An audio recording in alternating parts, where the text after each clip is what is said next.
Hey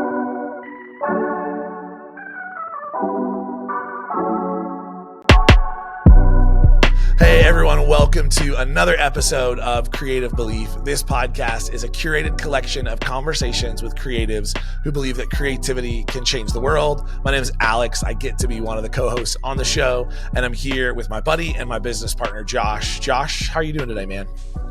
Alex, doing pretty good. You know, just enjoying the day here in Indy. Excited about our guest, Grace. She's making some waves in the IndyCar motorsports design world. Got a lot of buzz over the last year or so on Twitter, and just a big fan of her work. So I'm excited to hear more about her and learn a little bit from her as well. Yeah, we are super pumped to have Grace Keller on the show. Grace is the senior graphic designer at the Indianapolis Motor Speedway and for the IndyCar Racing Series. Grace, like Josh said, as racing fans, we're so pumped to have you here, get to hear about your story, and talk about what you're doing in the world of motorsports. So welcome to the show. Thanks for having me. I'm really excited to chat. Awesome. Well, Grace, thanks for saying yes to just a random message on social media. We've been fans of your work, and it's been actually kind of cool over the last year, especially to see just a lot of light be shown on what you're doing, and really how you're moving the needle within IndyCar motorsports design. What we like to do every episode is get to know our guests a little bit. So we'd love to start there. Tell us a little bit about your backstory. Maybe if there are things growing up that kind of unlocked creativity in you, or you knew from an early age, like, hey, like this is something I'm super drawn to or whatever. But what drew you to creating? What exposed you to creativity? Tell us a little bit about how you got to where you are. Yeah, of course. So I grew up on the north side of Indianapolis, in Zionsville, Indiana. And I come from a family of very artsy people. So kind of craftiness, artsiness was all around. My dad's an engineer, so he was always coming up with different woodworking projects and all that kind of stuff. My mom's very like DIY decor. My brother's, one's very into like 3D modeling, one's like a chef in a way, but like kind of an artsy way. So really there was kind of no escaping it in my household. And I think it was just kind of ingrained in me from a very young age that like when you want something, you just make it. So that my parents never hired anybody to do anything. They were like, well, we can figure it out. Or the only way to get it done right is to make it myself. So that was instilled in me from a very young age. And that's kind of how I got started, where I was like, I can't find any art to put on my walls, so I guess I'll just make something. Or if I want, I don't know, any kind of project to look a certain way, I was like, well, the only vision that's like really coming to life is what's coming in my head. But what really got me kind of on my legit creative track was an art project in my freshman year of high school. Believe it or not, I actually didn't start out doing graphic design. I was a portrait artist in high school. Oh, wow. We had this one self-portrait project, and it went really well for me. And I was like, oh, okay, I'm kind of good at this. So I started doing portraits a lot, which if you like dig way deep into my Instagram, you can find them. But I used to just do like celebrity portraits, and people would hire me for auctions and stuff like that to do all kinds of art around the city. But once I got to college, and really even late high school, I was like, I don't have time to sit and do portraits for 16 plus hours. So I kind of started learning the digital way, because I was like, oh, that's a lot quicker and cheaper than buying markers and pencils like every other week, basically. So I got really into Procreate. I got Photoshop as a Christmas gift one year, and really just kind of started digging into that. But yeah, that was kind of the beginning of my creative journey, I guess. That's awesome. And I think you're the first guest we've had on the show who talked about getting into the world of design, who started with a legit version of Photoshop. I think all of our other guests have talked about how like, oh, I found this cracked version, or I stole it from a friend of mine. Oh yeah. So kudos to you for starting with the legit version. Like the cardboard box you bought from like Target. You like stuck the CD in your computer. So That's awesome. Way Yeah. to go. And that's such a cool, I think, I have such respect for people who start in that fine art space, Mhm. right? Who start in that world of crafting with their hands and then turning that into digital. Cause I am not, I have no skill in that world. Like my kids still make fun of my drawings when I do art with them because they are better than me at drawing.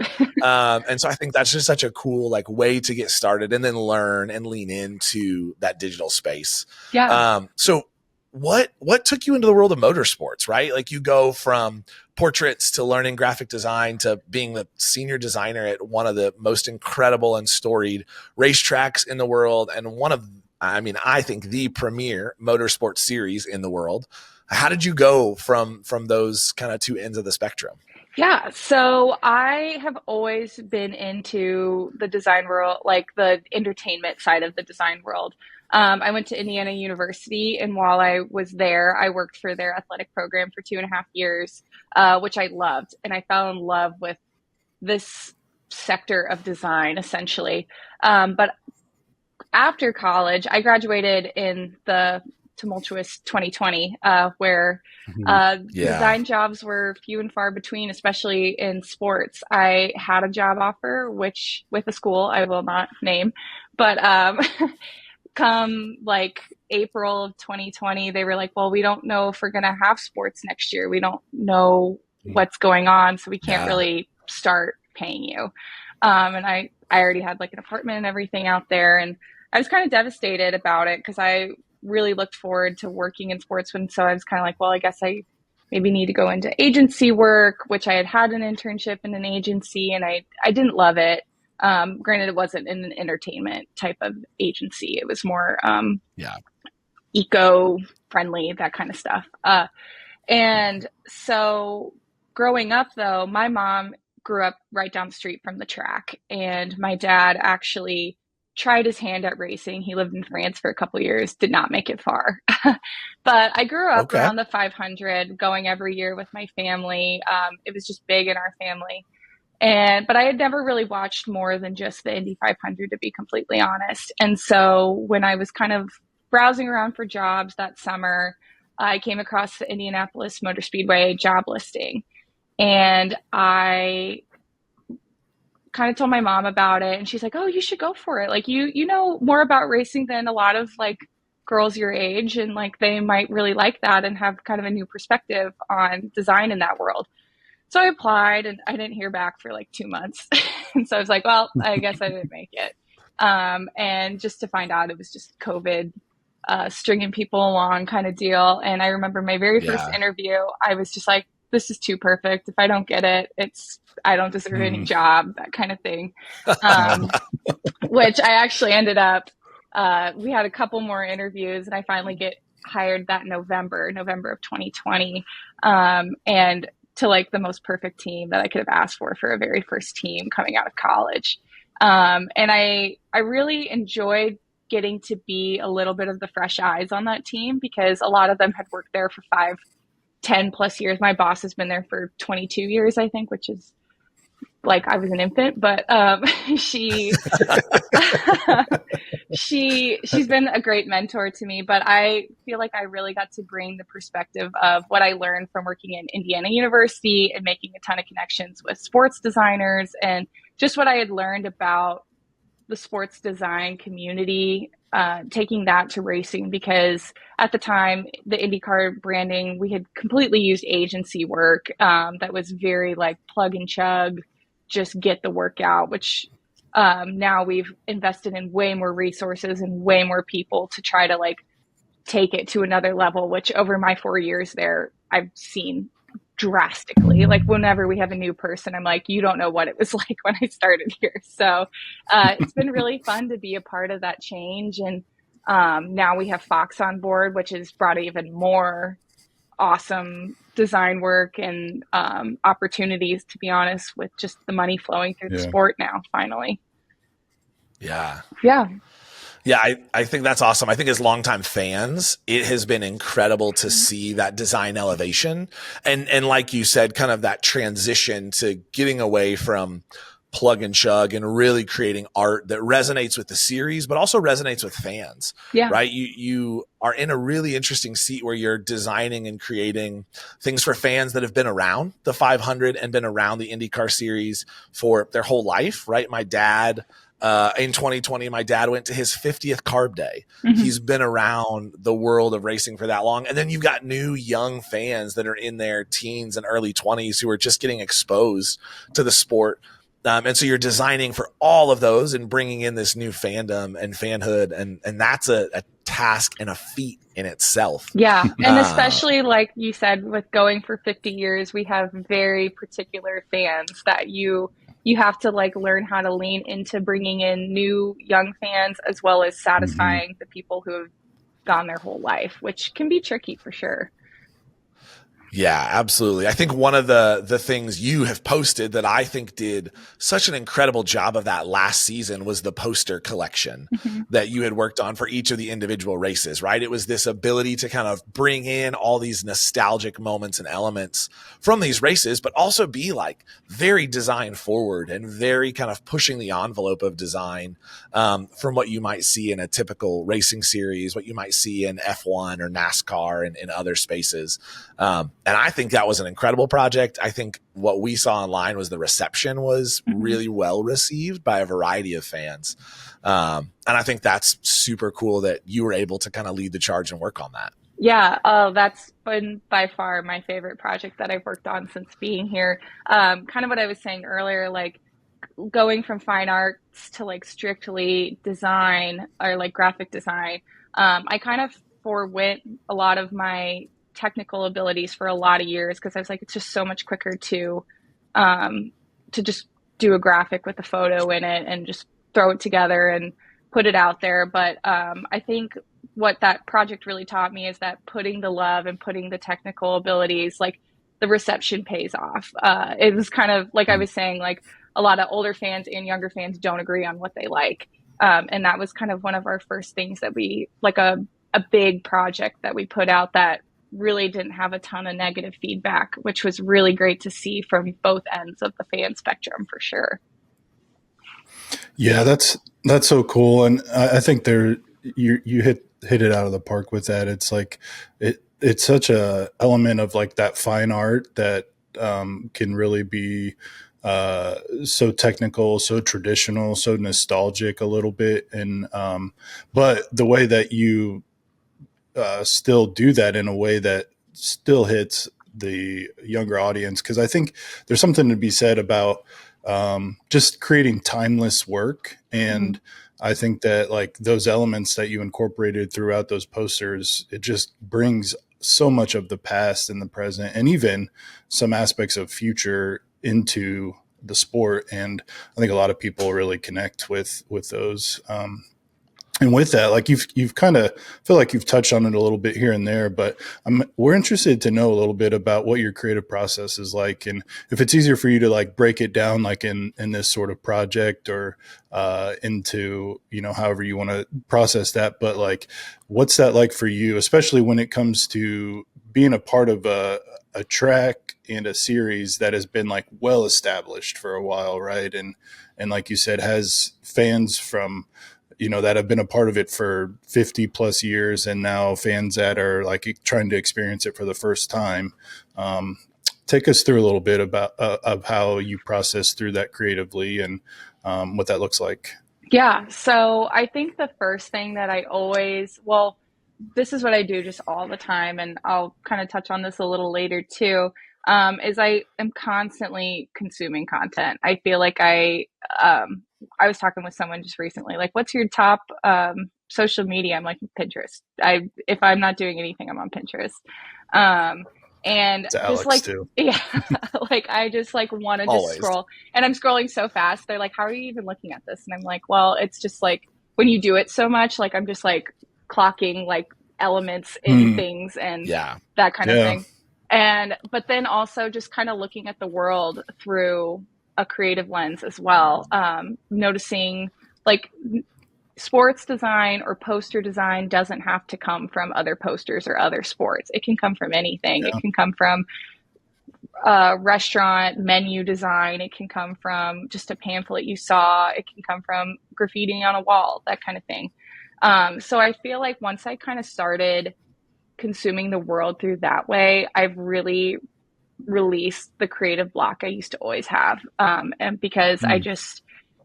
I have a coworker, he always says like the best kind of inspiration is when you forget where you came from.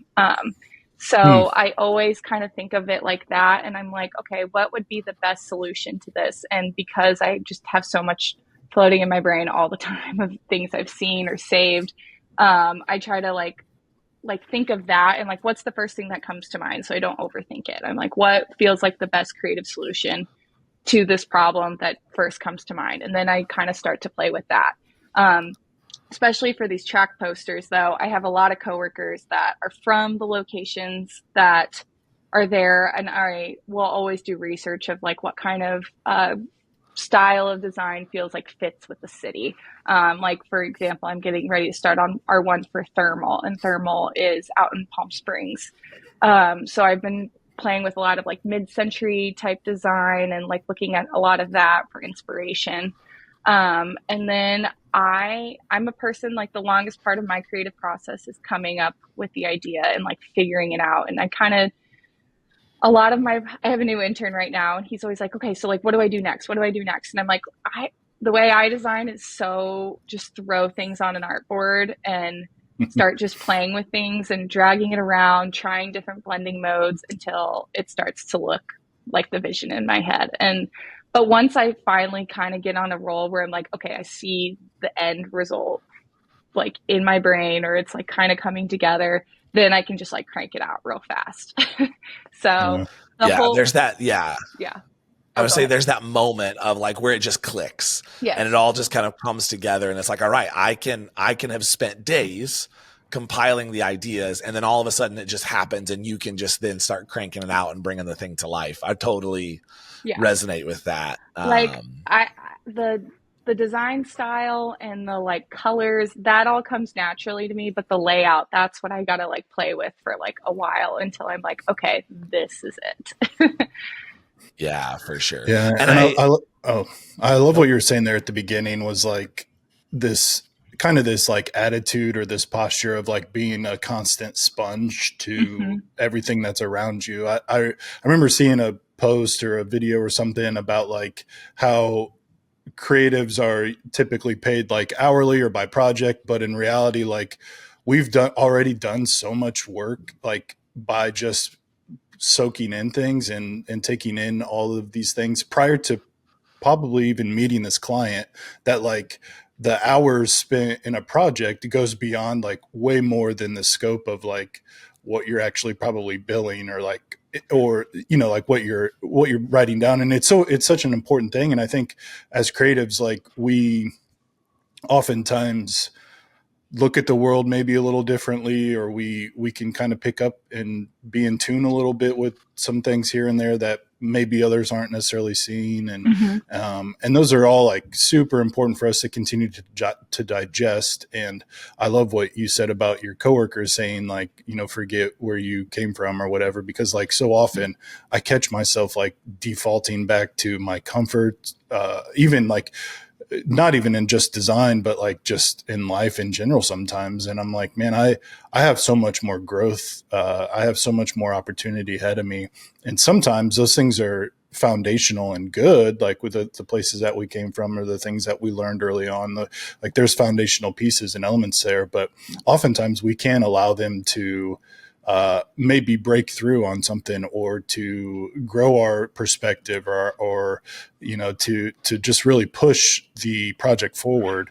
And Hmm. so I think that what you said there is just so cool to hear, because it just reminds us, I think, as creatives, like you're never done like taking in like the beauty and the things around you, right? Like there's always these things that can inspire you to create something that you may never have even thought that you would be doing, right? And you never know when that sort of spark of inspiration can really help you break through on a project. For sure. And even in a way, like a lot of my fine art, sometimes like I'll observe like an art style and I'm like, I have no idea how they did that. So I start with just trying to replicate it the best I can. And eventually it just takes a turn where I'm like, oh, I actually like this a little better. And then I kind of develop my own style through starting with, I won't say copying, but like trying to like figure out what brushes they used or what kind of methods that they use. And then I'm like, well, actually, I like this method better because this works better for me. And I like how it looks more. So there's Yeah, definitely an kind of element like of that. that.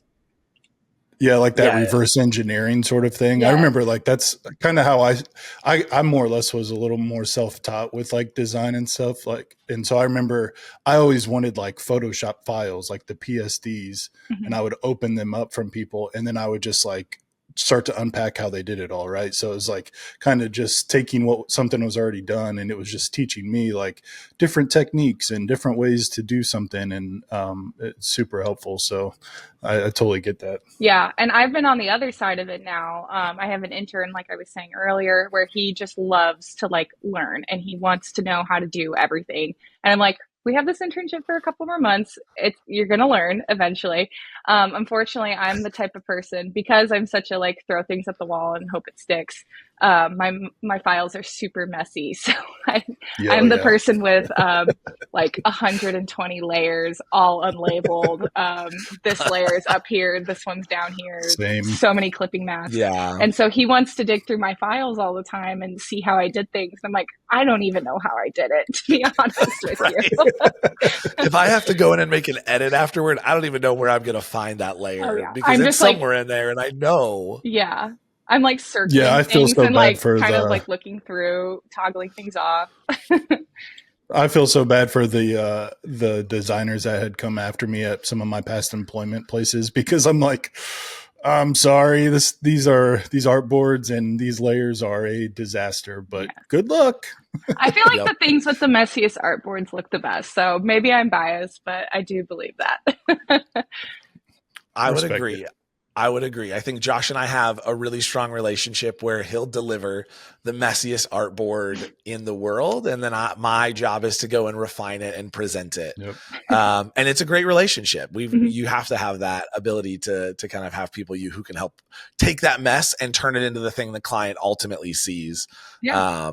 Because most clients would be terrified at the artboards that we all work in every day and be like, are you sure you're a professional at what you do? Because this feels a little chaotic. Yeah. And it's funny too, because like when we hopped on the call initially, you were talking about moving and like how your space has to be so clean to work. Cause I'm the same way. Like I love I need like a clean desk, if nothing else.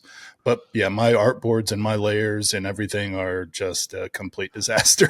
Yes. So it's like It's my balance. digital space is a mess. Yeah, it's the balance, right? It's that, clean space so that you can be in the midst of the chaos. Yes. Yeah, And digital not mess. everything is chaos. It's controlled, creative chaos. We can Right. call I it can't that. have a chaotic brain and a chaotic space or a chaotic computer screen, so on. So Yeah, for sure. Yeah, For sure. so good.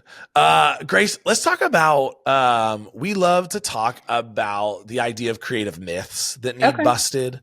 It's just a thing. I think part of the reason we started this podcast is because we believe that everyone is a creative in one way or another, whether you're a traditional creative or you're working in, whatever field it might be in. Creativity is really, you said it so well earlier. It's just solving problems. It's looking at a problem and coming up with a creative solution. And so we feel like there's a lot of like creative myths out there that people have said, right? To the point about layers. Like if you don't label your layers, then you're not a really good designer, which I think is total bogus. What is a creative myth? What is something that you're like, hey, I've heard people talk about this, or this is something that I maybe learned in school that I've kind of realized like, yeah, that's not how creativity really works. Yeah. Actually because I read your questions before and I was kind of thinking about that. And the first one that came to mind is really one not from creatives, I think that employers tend to use. And I think that's that creatives have to be a jack of all trades. I think so many job listings want creatives to be a videographer, a photographer, a designer, an animator. Literally anything that falls under the creative umbrella has to be in one person. And I remember being a student designer at IU, and like a lot of my coworkers and fellow interns were trying to just conquer every single aspect of the design, which is great. It's never bad to have every single skill, but I think the myth is that you have to be good at all of them to be a designer. And if you feel like you fail at one of them, you don't deserve a job in this space. And I think so many job listings like make it sound like, oh, like we'll only hire somebody that can do all of it. And that's just more a bad take from the employer than you not being a good enough designer. So I would say that's definitely one that's bothered me. And I've been working on job listings for my own company and telling them like, oh, that's not reasonable. Right. That's far too much. Yeah. Right. I'm like, that's a whole nother position in itself. Yeah. Yeah, that's so good. The idea I think of, and I've seen it start to happen, but the idea of like hiring specialists who are really, really good in their lane, is when you get the best creative work, right? Even in Josh and I's like business relationship and building our brand studio, like we both have our lanes of space that we really thrive in. I really like work in our strategy and language development. Josh is a far better identity designer than I am. And so we try to create those lanes so that we can deliver the best thing to our client, and not a hodgepodge and like kind of okay work because I can kind of do it well, but it's not my area of specialty.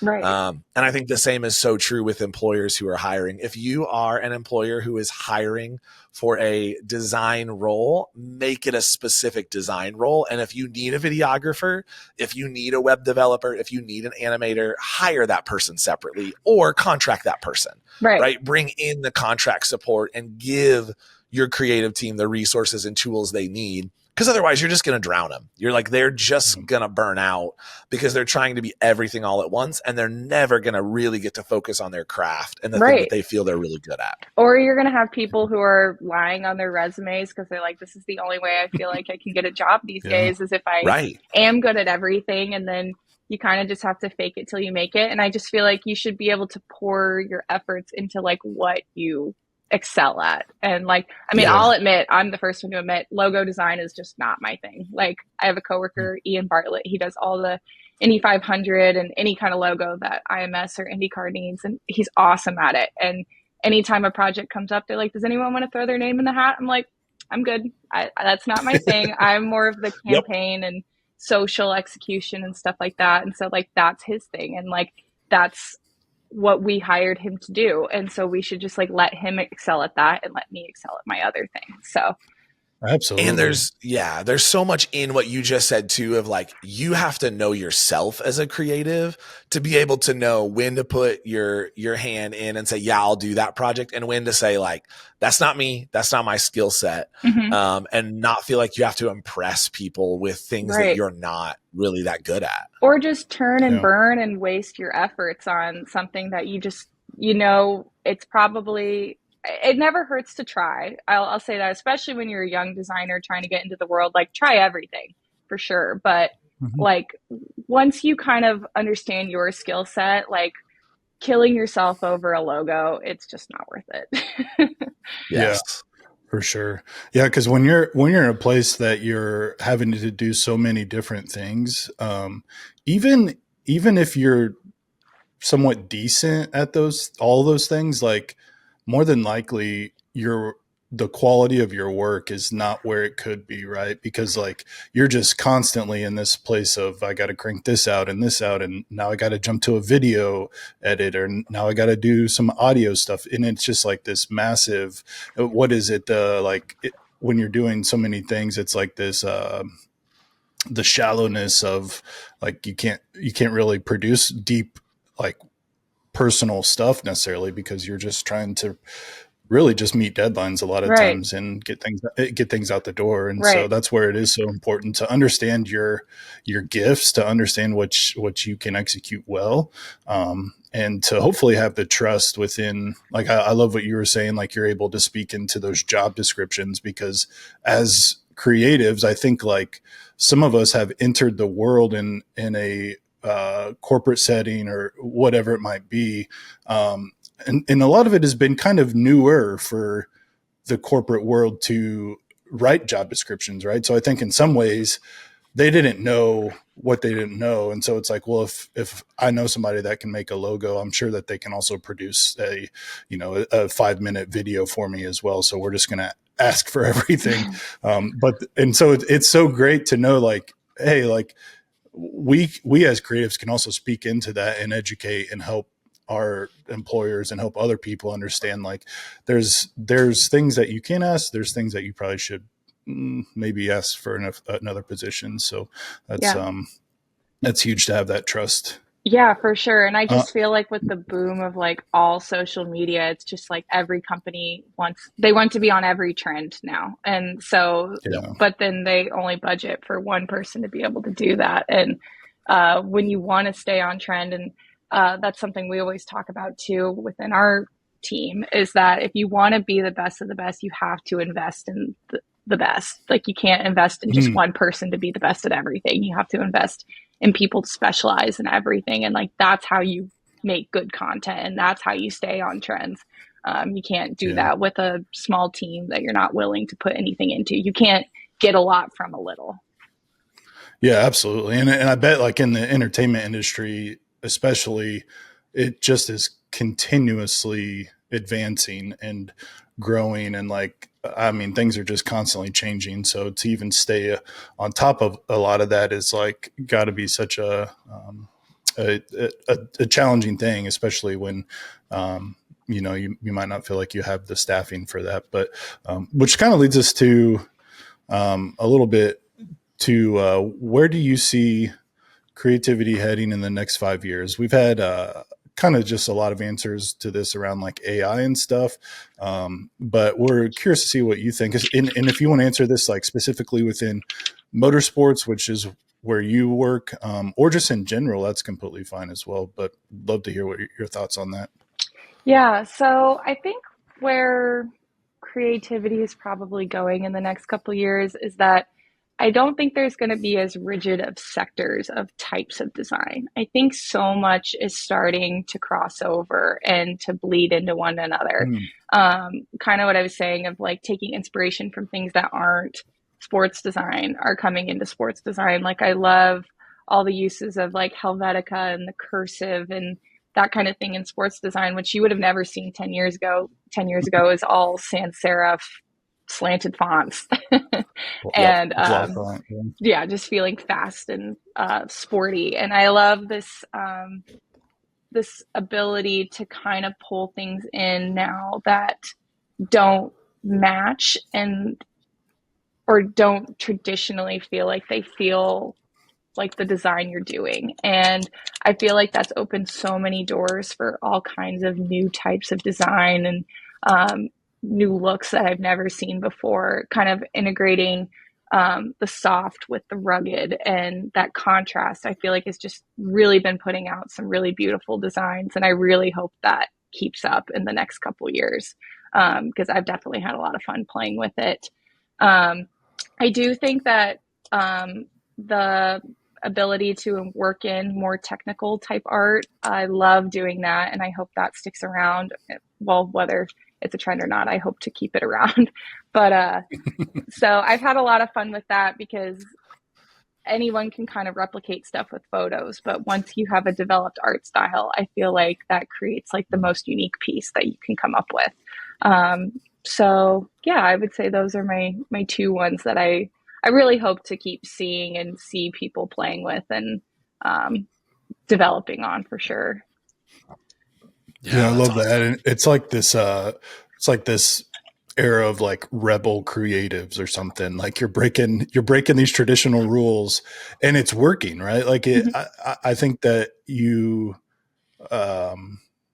try things and you see that, hey man, this actually looks really good, or this works. I don't know why we ever had rules around, these font pairings not being allowed to be together, but they actually look great. Right. And then, to even go even further to what you were saying of like, then now bringing that into the motorsports world where traditionally you see, what you had mentioned, and then it also working as well. Cause I think what is great about it and what is so effective and probably in front of mind is like this new era of young fans of, this young people that you're trying to engage within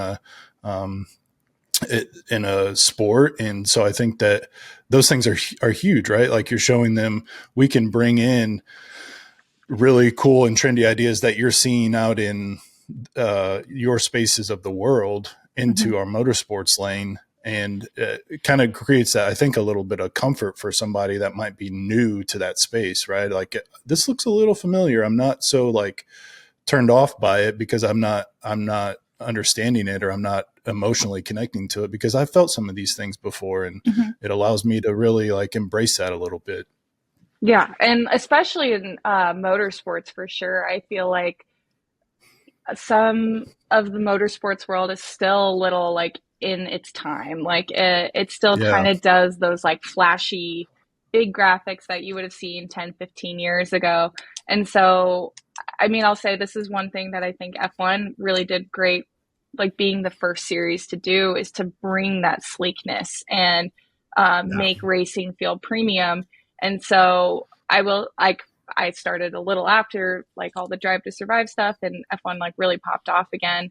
But like trying to catch IndyCar up to that and not copy that by any means, but give it its own identity and take it out of, like I said, the agency era and where we were just trying to get things done and actually care and nurture for the brand and show that like this is a top tier racing and it has to look like it too. So that's Yeah. really but what we've Absolutely. worked really hard to develop in the last couple years. And every year I think we get a little closer to it. So I'm really excited for what we're about to put out this year for sure. Yeah, that's awesome. And Grace, speaking of that, like as we kind of wrap up, what is on the horizon for you personally, professionally? What's something that you're super pumped? You guys have a really incredible season of racing ahead with IndyCar. But what's something you're super pumped about, maybe that you're working on, or what's next for you? Yeah, so I kind of mentioned this a little earlier, but for IndyCar, I'm so excited for this Fox partnership. They've been pouring all kinds of love into our brand that we haven't seen before with our previous broadcasters. So it's been really fun to see the ideas that they come up with and encourage us to start executing on too. So if when your brand feels like it's being loved by other people, it makes it so much easier to like stay motivated and to keep working on it. Whereas Yeah. with previous broadcasters, I always felt like we'd kind of hit our max with it. And we're like, well, we're the only ones who feel like we're caring about it. So it was just really hard to keep going. And so to have this new light in the office, I feel like the hallways feel different going into next week for our first race. And I feel like there's just a different air around the office, and it's made wanting to design for the brand and to improve upon the brand feel like I am trying to impress somebody because I'm trying to impress Fox because they come up Yeah. with Yeah. such great work. Yeah. So that's been really awesome. There have been, like I said, I've been working on hiring, and we're kind of working on restructuring our department right now. So I can't say too much on that, but I'm hoping for some really good things within our department to bring on some even more awesome designers, spread the workload, and be able to give even more love to this brand that it deserves. So I'm really excited about that. That's so good to hear. I think as fans, like, and as designers and fans, like we've tried to see IndyCar in a light of like, man, we want a little more. And then it's just been cool to see over the last handful of years the new breath that has just been breathed into it. With you and your team and the things that you guys are doing. And then it's so cool to hear that about Fox and how like you guys are now just feeling like a whole nother breath of life being breathed into you and to the brand. And so it's an exciting time to be an IndyCar fan. So if you're not, hop on board because it's going to be fun. For sure. Yeah, and watch all the races. It keeps going after the Indy 500 is always what I tell people. Everyone's like, oh, are you just busy in May? I'm like, no, I'm busy from January to September, baby. Yep. Yeah. And I feel like then even after that, it's probably like, okay, we catch our breath for a minute and you're on to the next season, getting ready for the next round. Yeah. October is really my only month to breathe these days. It's vacation month. Yes. Yeah. Well, Grace, this has been incredible. Like Josh said, as fans, like this has been so fun to get to talk to you and kind of just get that insight of how you're designing and really advancing the world of design and creativity in IndyCar and motorsports at IMS. So thank you so much for taking the time out of your super busy schedule to come and chat with us and talk about creativity. Thank you so much for having me. I'm glad I was able to put it into words. Sometimes it feels right in my brain and I'm like, I know what I'm doing, but it's a little hard to put out there and to explain to people. So I hope I did an okay job, and thanks for having me. This was really fun.